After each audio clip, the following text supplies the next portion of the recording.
Hey, welcome to the Florida Masters podcast. My name is John Barrett, your host. I'm back with a banger. I'm elated to have this guest on the podcast today. But before I tell you who he is and what he does, we have admin tasks we have to take care of because we do what we have to do.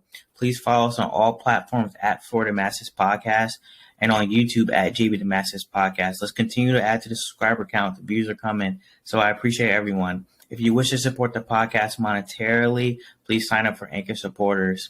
It really helps the podcast grow. All right. This podcast has had a plethora of guests who are exceptional in their field or what they choose to do. This guest that I have on today is exceptional in many fields of his life.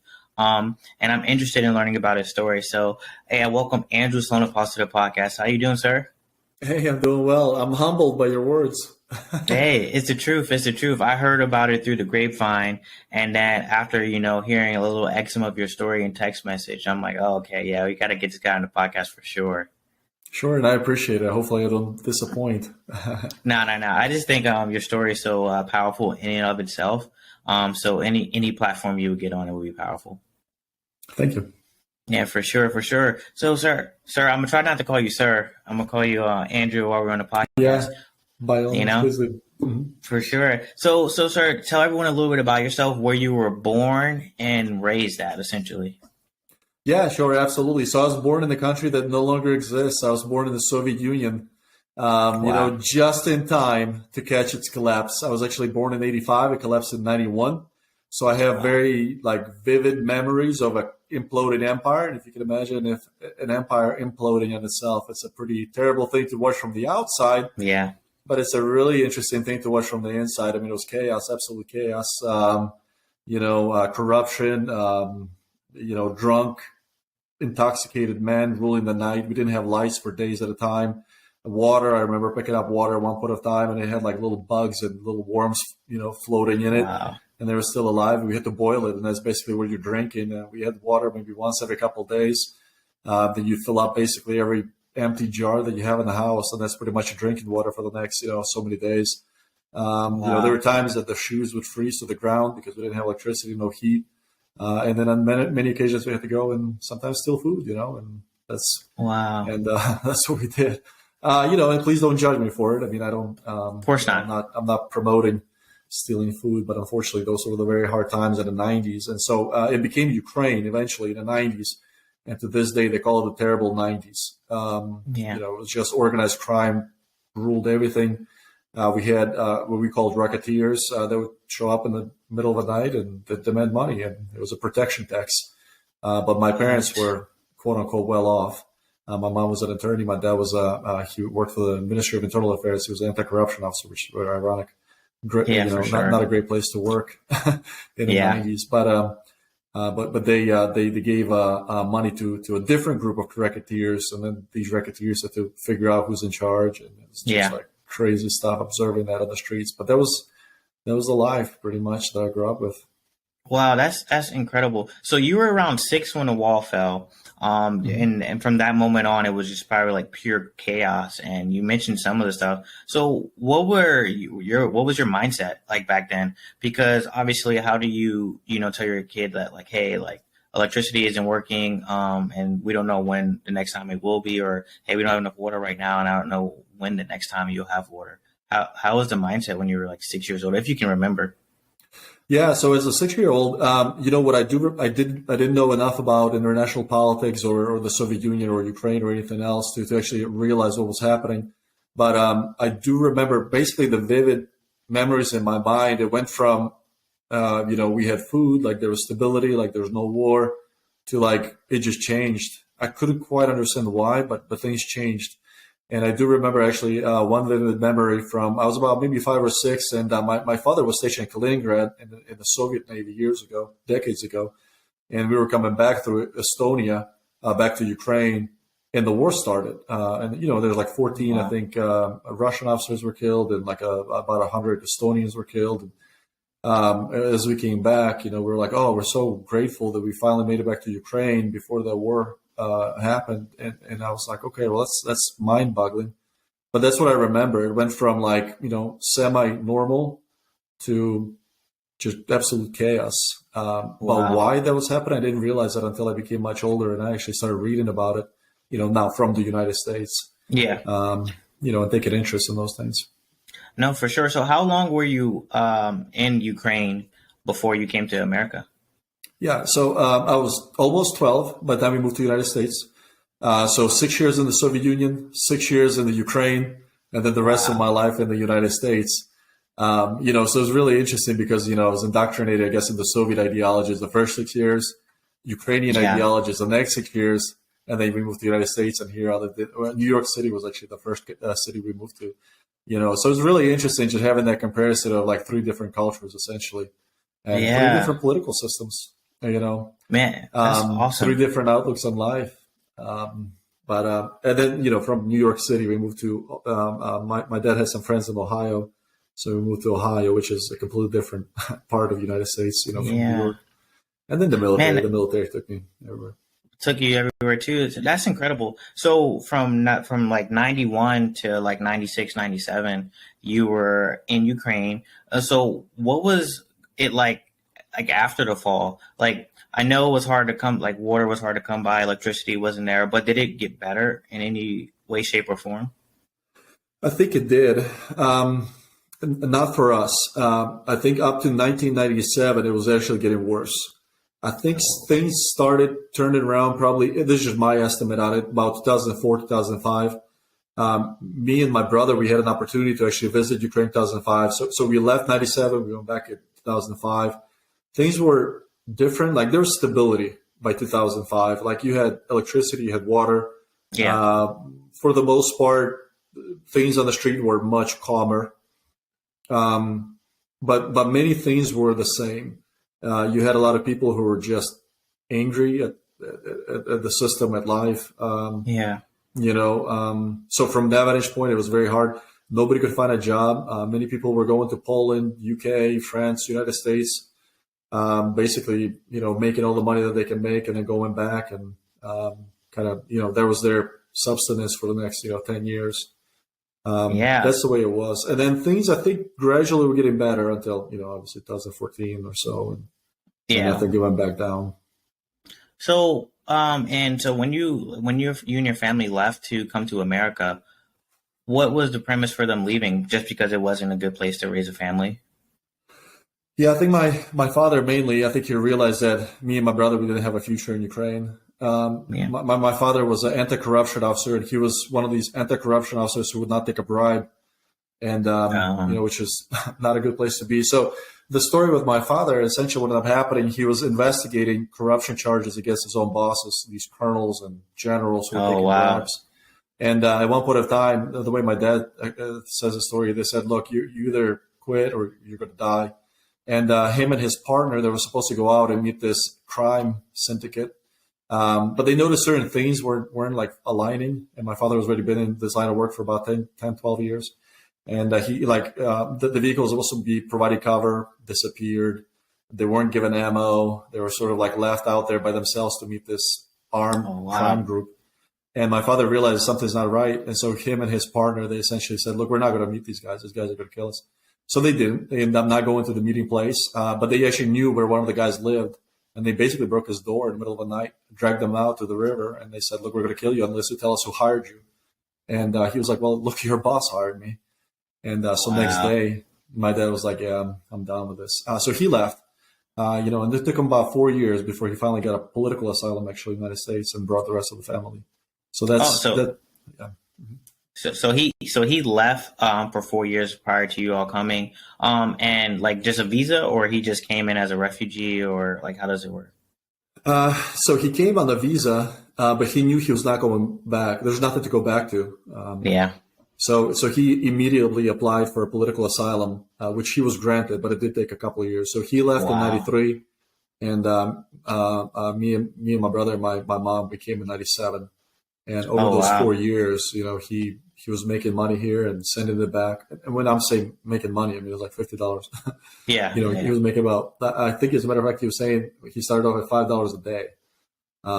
He met some other Russian immigrants or Ukrainian immigrants, and they all lived in this one house, and they were making $5 a day and saving every penny. And And then he was sending money to us in Ukraine, and that's kind of how we made it happen. So with the state being like that, how was it for it just like your mom, a woman, and then two like young children? Like how was it? Like were you guys like protected in any way, shape, or form? We were not. No, as a matter of fact, my last year in Ukraine, we had to go into hiding. We actually went. My godmother. So it's kind of a long story, but she ended up going to church, and she's like, "Look, you guys have nowhere to go." And she came in one day, and she just said, "You guys got to leave, man." Wow. So we left. Wow. We hid basically for. Yeah. Yeah. Yeah. I'm sorry to hear that, and So your dad basically got political asylum. Eventually, brought you guys to America. How was that? How was it a little shock? Coming to America. Yeah, talk about culture shock. So I apologize about that. I try not to talk about these things too much because it's not pleasant memories. But yeah, we were hiding. My last year in Ukraine, nobody knew where we were. We were hiding in my godmother's apartment. That's how we made it happen. Then we moved to the United States, and we lived in Brooklyn, New York. The name of the town, I forgot the name of the town now. Anyway, I forgot the name of the town now in New York. But you can imagine, we went from a semi-small town, 30,000 people in Ukraine, to 12 million or something in New York City. Yeah. So it was just a culture shock beyond belief. Things you could never do in Ukraine, you could do here. Like you could cross the street. You could cross the street on your phone if you wanted to. You could read whatever book you want to read. I mean, you didn't have those. Stability. You had political stability here. I think that was the biggest thing. You could go to the store and buy things you couldn't dream of buying anywhere else. It was really interesting. But I think my dad also realized that maybe New York City is not the best place to raise little kids, especially when you're like barely making any money. And so he ended up taking us to Cleveland, Ohio. Although I'd argue that's also not the best place, to live. Ohio, not a highly. Oh my gosh. No, for sure. So yeah. So you were in Ohio from like 12 to what, 18 or so, or 12 to 17. My 17th birthday, I told my parents, I was like, "Look, we got to figure this out because we didn't have any." We had like a green card basically. We weren't even permanent residents at the time. I don't even think it was a green card. It was like an alien number or something they gave us. And I was like, "Look, we got to figure this out. I can't go to college on this. I'm not sticking around home because I graduated high school when I was 16. I got to do something." So on my 17th birthday, I kind of talked my parents into it. I said, "Look, let me go in the Army." And my brother already joined about a year earlier. And then he went to Texas, and I was like, "Oh man, this is awesome! Like, I can go wherever I want." 17, you're not quite thinking the way that you would be. My thinking style is a little bit different than it is now. And so I enlisted basically at 17, got my citizenship within a year. Went to Korea, which was amazing. When you're 17 and you're in Korea and you're Ukrainian, and like it's like awesome, And I got to explore that. I got to enjoy that. Explored quite a few places in Korea, and and just had a blast. And then from there, came back to Fort Bragg, and I was like, man, I'm never going back to Ohio. Like this is like way better. Yeah. Actually, I was going to be enlisted for 20 years. Well, yeah, but obviously it did not work out. Yeah. Yeah, for sure. So you graduated at 16? I did. So like high school was like easy for you? It was like too easy for you, or how was that experience? Yeah, it was. I never had any issues in high school. My first year in the United States, I had a little bit of trouble because of the English language. I rocked math, rocked chemistry, physics, all of that. English, I was like a C minus for about the first year. But after I understood like what English language is about, and like kind of got the grasp of it, started to rock it, and then actually graduated high school honors English, and took all the AP classes. It was just too easy. I mean, I don't know. It never challenged me. I got to skip a grade when I was in Ukraine because I excelled a little bit. So I skipped a grade in Ukraine, was in the same class with my brother. He graduated 17, I graduated 16, and I was like, give And I'm actually Oh glad I didn't go wow. to college right after high school because I think I would have ruined it. Yeah. Because college is, a little bit different. You have to be a Yeah. little bit more mature. Different. Yeah, for sure. Yeah. So like you have always just like been like high intellect type of person. Do you know your IQ? I don't. No, Okay. never took the class. Yeah. Yeah. For everyone listening, I also know about Andrew's abilities. So it's like very impressive to like see that intellect was around his whole life essentially. So you graduated when you were 16, enlisted into the army, went to Korea, and obviously you had to get some type of education eventually. So did you, as soon as you joined, you just started taking college courses? Because you know a lot of people join and they don't end up doing that immediately. Yeah, and it's interesting. So now I teach at the American Military University, and I taught at the University of Virginia for some years. And one thing that I will say, so AMU and your traditional universities are two different things. And when I was enlisted, I was about 17. I started taking classes on University of Maryland, University College, whatever it was called at the time, UMUC. But anyway, I failed one of them because I was in the field for like 30 days at a time. Um, And, I just couldn't take all the exams. I couldn't do all the readings. And so what ended up happening, I ended up taking a pause basically when I was on active duty. And then after I left active duty, I went to college. I went to school, and I really, really, really enjoyed it. I think I enjoyed it a little bit too much. Ended up sticking around for a PhD, postdoc, eventually a professorship, and doing my second PhD now. And I encourage everybody, just never stop. As a matter of fact, today I was interviewing for a position in my university, and they asked me, like, why are you keep doing these certifications? You got like plethora. I'm like, why stop? If you're on a yeah, for roll, keep sure. going. Yeah, for sure. It keeps you sharp. So hold on, you skipped over a lot. So Sure. you joined the army, and how long were you active duty? I did 4 years active duty. Okay. I then re-enlisted for to go on the trail as a drill sergeant, Okay. and then I ended up basically going back to college at that point, to a community college, and Oh, so yeah, so you were in 4 years. To what rank did you get to? I got to a staff sergeant. Okay, so you get E6 in 4 years. I think I was like a sergeant, but when I re-enlisted, they gave me a staff sergeant within like a year or something. So I think Okay, within that's like still five pretty cool. years. Yeah.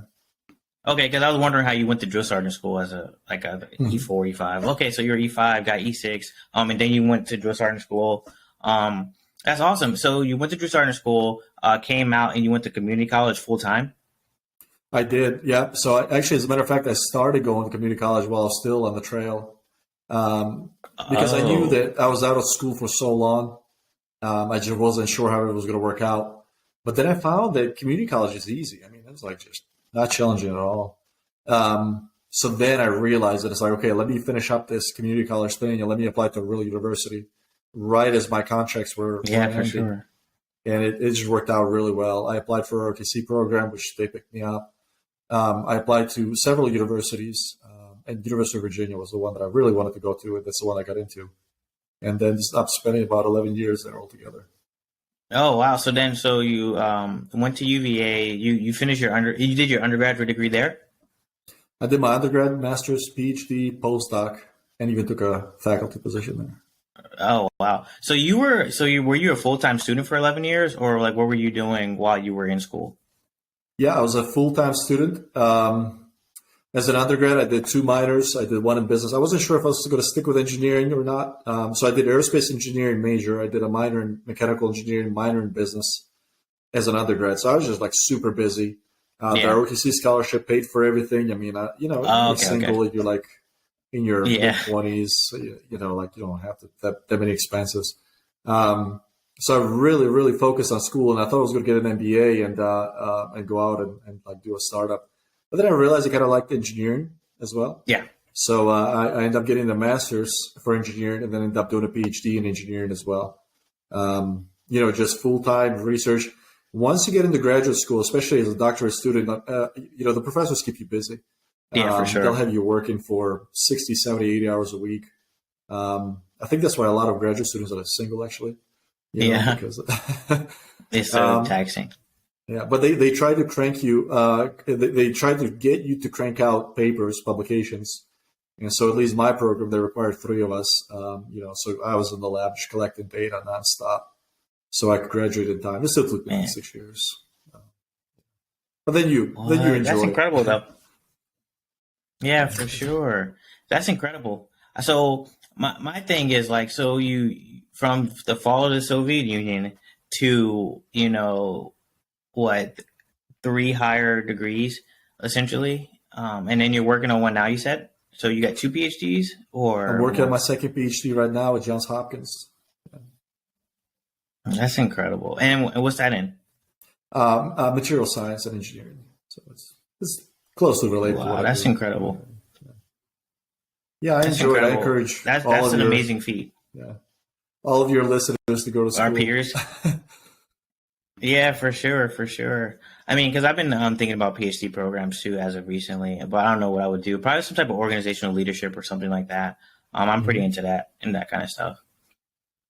Yeah, So PhD was a commitment. I apologize, but I think it no, was a no, commitment, but it definitely opened up a lot of doors.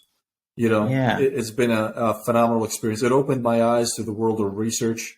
You know how they tell you you don't have the right to make up, create new things? Well, they only yeah, tell you that until you get a PhD. Now I make up my own words, and nobody ever challenges yeah, me on it. yeah, for Um, sure.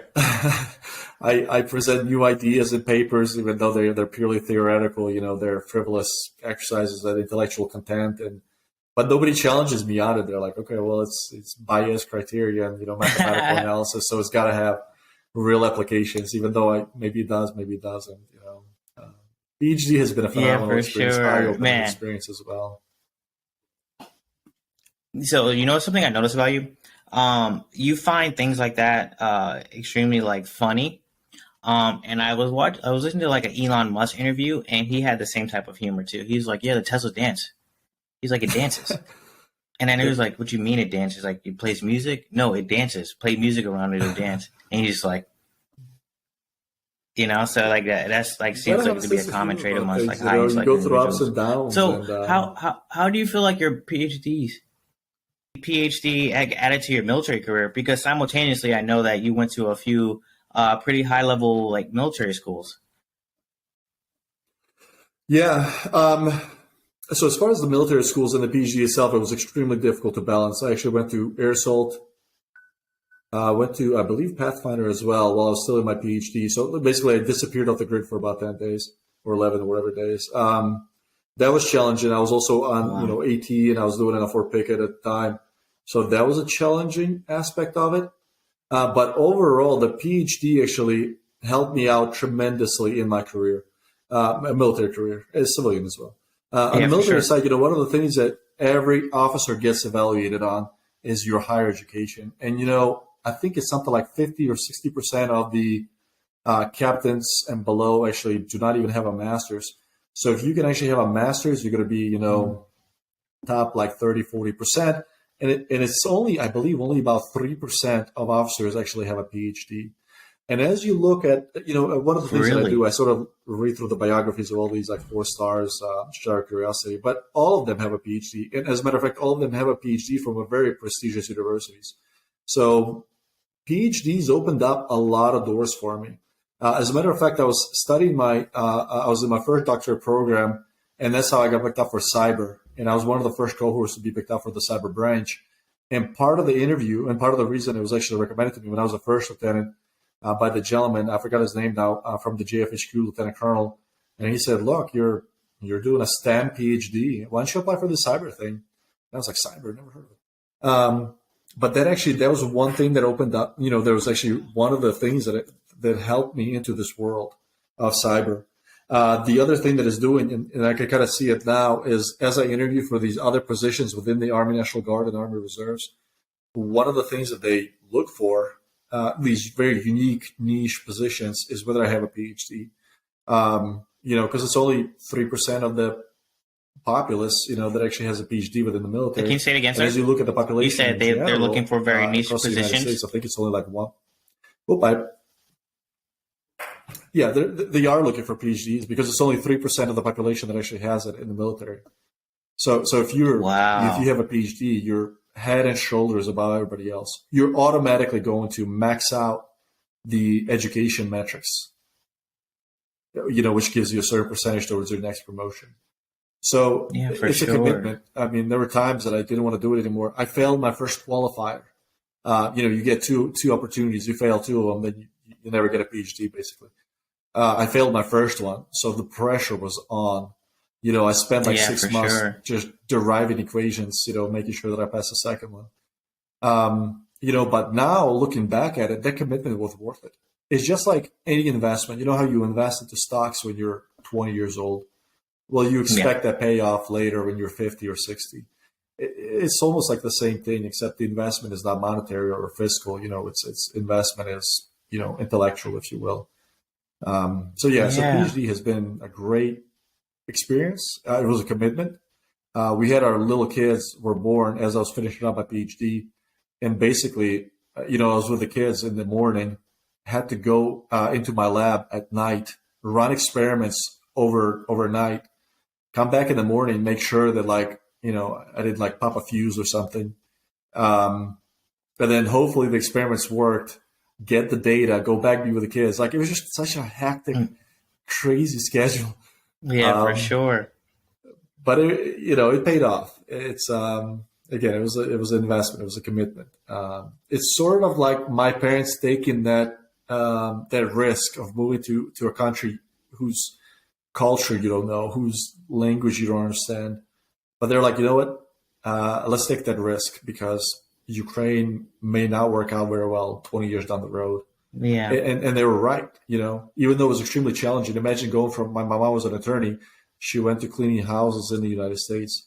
Imagine from being one of the chief prosecutors in your town to cleaning houses, yeah, you know. But that was a risk and investment that my parents decided to do, and I think it paid off in the long run. And for and sure. it's the That's a same thing. blessing for Yeah. sure. So, So so, sir, so like, what do you think your drive came from? Because I forgot you had a family too. So you were doing this all around a family. So where does that drive come from? Is it, being a first generation like American and coming here and like understanding the American dream, or what gives you your drive? yeah, I think there's two components to that. I think there's two answers. So one of them, I think it is the fact that I see so many opportunities in the United States. U.S. is absolutely just full of opportunities. In the Ukraine, like unless you know somebody or your dad is somehow connected somewhere, like chances are you're not going to get into the university you want to get into. But in the United States, nobody cared like what my dad did or what my mom did, or nobody cared about any of that stuff. You applied based on your, like you take exams or your performance, or like just kind of like how they believe you're going to perform. So that was one thing, like the opportunities. I Yeah, semi-jokingly talk about these things. When I was growing up in Ukraine, we didn't have all the books you could read. I mean, like yeah, we had these books we had to pass and share. Today, you go on Amazon, you can read anything you want to read. And the irony behind this whole thing is that in the United States, nobody reads. And then yeah, in the Ukraine, where you yeah, don't have the books, people are trying to read. So I think that's part of it. Is like I see opportunities everywhere. Even as you look at the military, the military gives you opportunities to go Ranger School or Air Soul School or yeah, Pathfinder or whatever. The resources are there, and you're going to get a lot of no's, but as long as you keep persevering at it, I think you're going to get it. And I think the second component of it, as I begin to contemplate the greater meaning of life, I came to realize just how insignificant human beings are. And we have to see that behind all of our big titles and PhDs and all the paperwork and certifications, really, we're just human beings. We have to yeah, respect one another. Ideally, we would. And then the second thing, is, I kind of saw the greater call into things. Ultimately, what I do is not really about me. It's about making, this country safe and secure and peaceful, and ensuring that, we have a very long and prosperous and auspicious, the life that my kids can enjoy and their kids and the kids after their kids. I for think that's what it comes sure. to. And so that's why I do what I do. Yeah. No, that's beautiful. And I always appreciate you because you're one of the people that actually like they actually did what they said they were gonna do.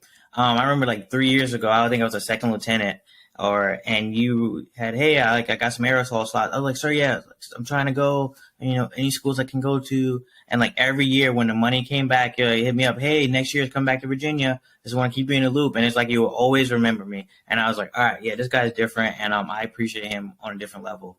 So I wanted to tell you that in person, well, over the podcast. And thank you so much, and I really appreciate it. Yeah, and so we got you. Yeah, we'll get you air salt. We got a good connection. I think you should go Rangers too and Pathfinder and Airborne. But Oh, I it's your definitely want to call. do it all. No, I definitely want to do it all for sure. And I appreciate you because I think you make the unit better. There's guys like you and like Major Kukar who are always just trying to get people to like understand their capabilities and understand that, hey, like if you want to do something, you really can do it. And God and putting your mind to it. So like let's talk about that. Do you think everyone has like this internal like this capability to do more without a governance? I think we do. I think everything kind of depends on whether you choose to develop it or not. And this is my take on it, and this is my Yeah. observation. There's so many different experiments that were done over the years, but ultimately comes down to how a human being chooses to react to a situation. But it's still the choice is up to those human beings. And there's so many different examples, and I'll bring a few. So I can't remember who wrote the Freakonomics book, but the gentleman from University of Chicago. But he talks about this in the same family. You will have kids, same upbringing, same set of parents, same genetics, same investments, same everything.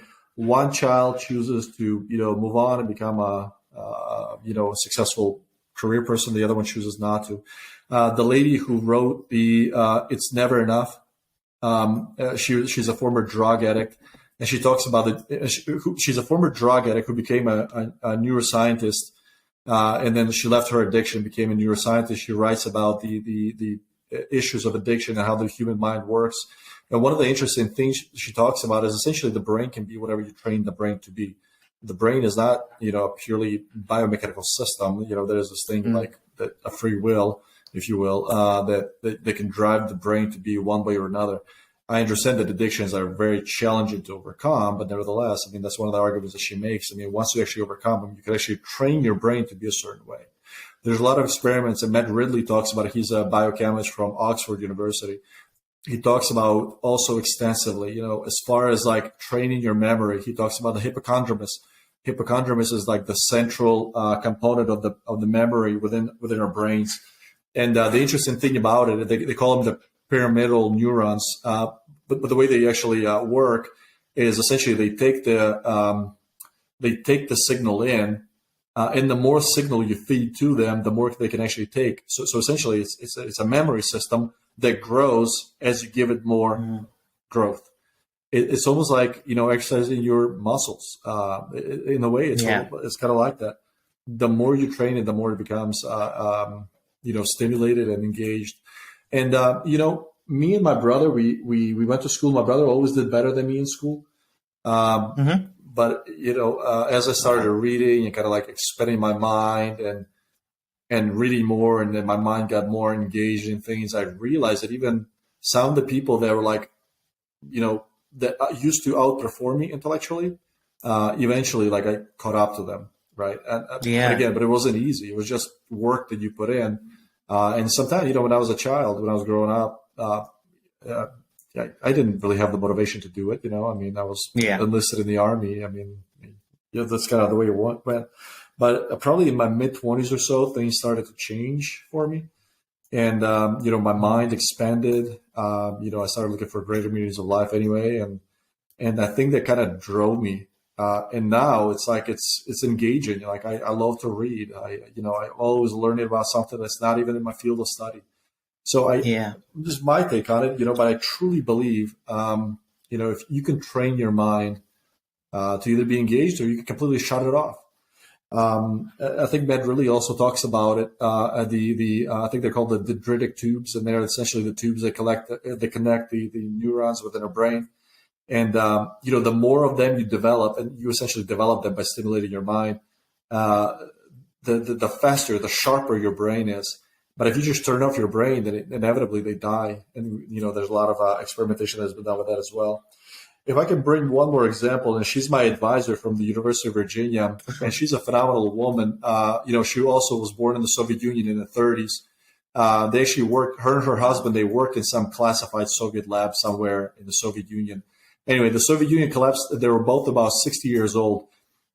She was already a PhD level professor at some institute out in Russia. He was also, a very well distinguished scholar. And at the age of 60, they ended up moving to the United States. They didn't know the language, they didn't know the culture, nothing. They ended up learning the English, and they ended up teaching, both of them, at the University of Virginia until they were about like 90. I think she retired at like 98 or 99 years of age.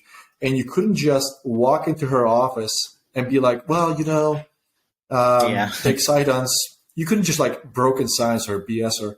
You had to really, really be on top of your game. She had professors who were working for her, and she would just be like, you don't understand what you're talking about. You need to rederive the equations and just shut them down. And this woman was in her 90s. And I'm embarrassed to say, but there was one time me and her, we had a mathematical debate about something, and she was right. So this woman in her 90s absolutely schooled me, and I was in my mid to late 20s, and I thought I was on top of my game. So then the question is, how does she keep her mind sharp until she's into her 90s? And as you talk to her, you realize that she's constantly engaged intellectually. She's always reading something. She's always exploring. She's always doing research. And so I truly think our brain is as useful as we use it. As long as we use it, it's going to be useful. If we stop using it, then it becomes useless. That's incredible. I tell people a lot too, and I heard this quote, then I reheard it like later on in life. But essentially, it's like, hey, once the mind is stretched, it never goes back the same. And I think they were alluding to neuroplasticity, and that whole concept. And I talk about that all the time, and so that's incredible that you just backed it up with more science. For me too, and also you let me know I don't have any excuse if this 90-year-old post-Soviet lady can come over here and be a top professor at UVA. So I have no excuse. So, sir, how do you raise your kids?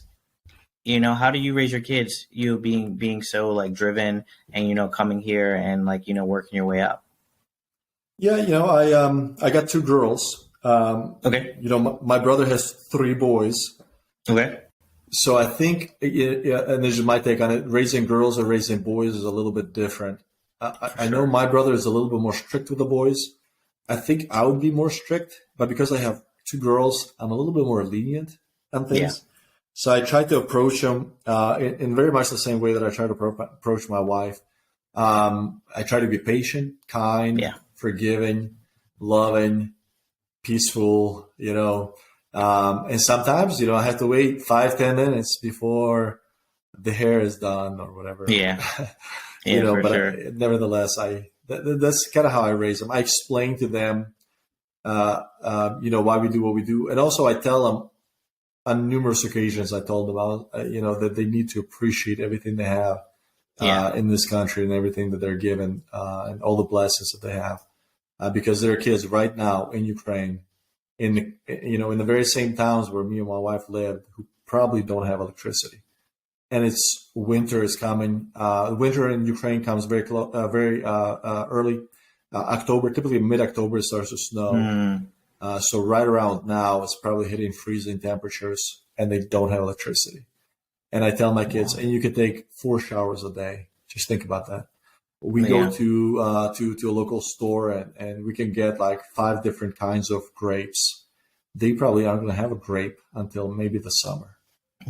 So I try to tell them to appreciate the things that they have.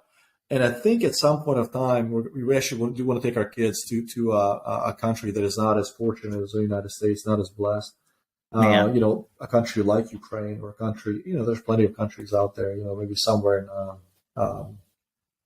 South America or Indochina or maybe Africa or some other places, where people aren't as fortunate as we are. No, for sure. And that's beautiful, honestly. And I feel like, if I had a girl too, I would be a softie, for sure.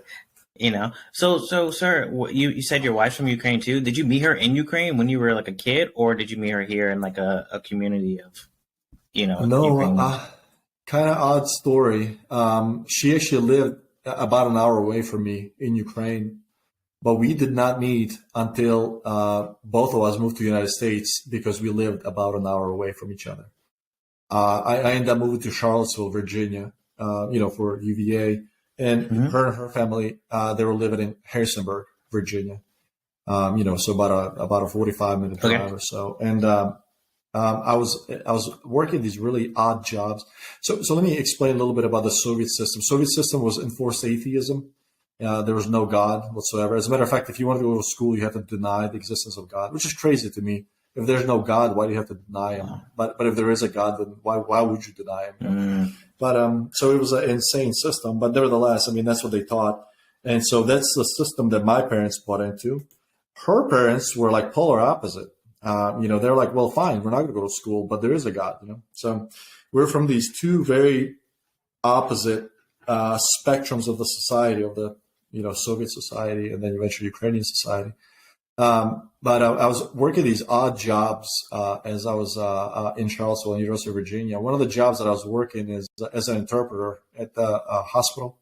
University of Virginia hospital system. And, and I used to interpret for a lot of Ukrainian and Russian speaking, emigres that lived in Harrisonburg. And one gentleman, I kept interpreting for on numerous occasions. And he was actually from the church where my wife was. And he was like, man, you need to come to the church. And it's really ironic because in Russian language, it's actually congregation. Well, the communists also called their meetings congregations. So when he told me congregation, I was like, oh my goodness, like, I don't want to go through this. Yeah. So we started talking. He's like, yeah, man, you need to come to congregation. I was like, I don't know. And, long story short, I kept interpreting for the guy and eventually I came and that's how I met my wife and the rest is history. But it also did change my life and my outlook on many different things. Yeah, because so you were atheist prior to, and then you end up finding God and finding your faith. Can you talk about that a little bit? So what made you make the shift to like actually knowing?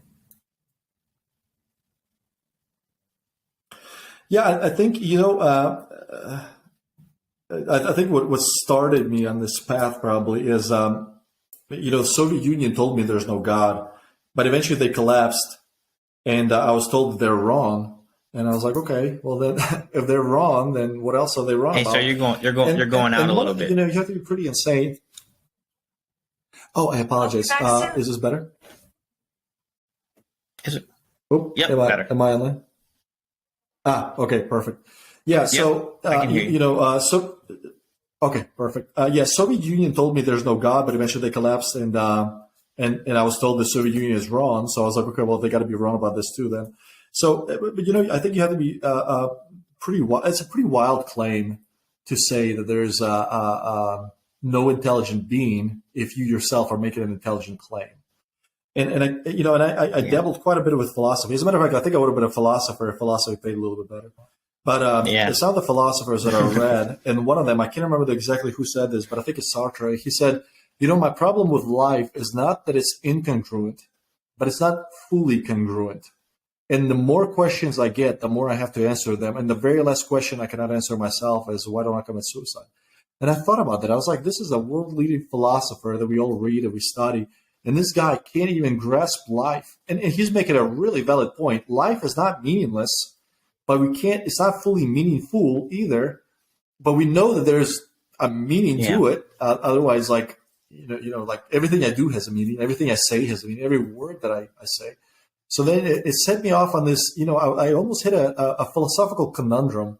How can you say how can meaningless processes create meaning? And then the counter argument is like, well, there's no meaning, but everything you just said has a meaning. So clearly, there is meaning. Yeah. So I was in this philosophical impasse. And then another thing, it was like, okay, the Soviet Union came out to fight against the name of Jesus Christ, and they failed. And they told me that the guy is fictitious. So here's this guy who supposedly never existed, but you, the Soviets, you existed. Yeah, you failed, and the life of Jesus, the name of Jesus lives on. So then I was like, hold on a minute, something's not quite adding up. Then my background was material science is quite a bit of the stuff that I did, and I worked on these advanced functional materials. They're called the perovskites. And perovskites are what we call some of the most advanced materials, and they're organic based. And the interesting thing about them is that, they have really, really promising properties, but they don't even come close to the performance of like absolutely every enzyme within your body. But not only that, they're about an order of magnitude. They're about 10 times less complex than the smallest known enzyme within the human body. Oxalocrocylate tautomer is the name of it. And then now I had another conundrum. So here we are, an army of intellectuals arguing that an unintellectual, a stupid process created something that we intellectuals can't even fathom. We can't even forget about reproduce it. We can't even fathom it. And I grasp with these things. And the other thing I think that also pushed me towards it, I saw some friends coming back from Afghanistan, and everybody comes back with their demons, if you will. I mean, whatever you want to call them. But, and I saw a few friends who lost that battle. I had one friend, commit suicide. I had another one who drank himself to death, basically. He got so drunk, he puked in the middle of the night and choked on his own vomit. And I was like, well, look, wow, life is meaningful. This biochemistry that I'm studying doesn't make sense because I'm an intellectual being, cannot reproduce a single one of those feats that were done by a being that supposedly is not intelligent at all. And not only that, I was battling my own demons, and I saw my friends succumb to them demons, and I was like, well, it's probably only a matter of time before before I lose the battle too. And I started searching, and right around that time, the gentleman was like, you need to come to a congregation. And I was like, what in the world? But as it turned out, it was like a life-changing experience. And I also met my wife there. And then I realized just how, for sure, how life does have a meaning. And it's a beautiful meaning, but it's so much deeper than sometimes we give it. Sometimes we give it this vacuous, reproduce, like that's the meaning to life. But meaningless life, procreation over meaningless life does not give it meaning. I mean, that's a ridiculous argument. Anyway, so that was my long story. It was about a 10-year long journey. Took me around the world. Actually, I actually even went to Thailand searching for the answers to life. But I think I found them much closer to Thailand. All I had to do was go to Harrisonburg, about 45 minutes away. Yeah, but for sometimes sure. that's what you do. Yeah, absolutely. And that's a phenomenal story, sir, honestly. So a lot of people that listen to this podcast, they want to grow in their faith. They want to, become better at self-development, finance, whatever the case is. You literally came from a crumbled country, and, you came here and you've achieved quite the feats. So what are something you can leave with everyone to like help them to like, get to the next level on whatever aspect they want to get to?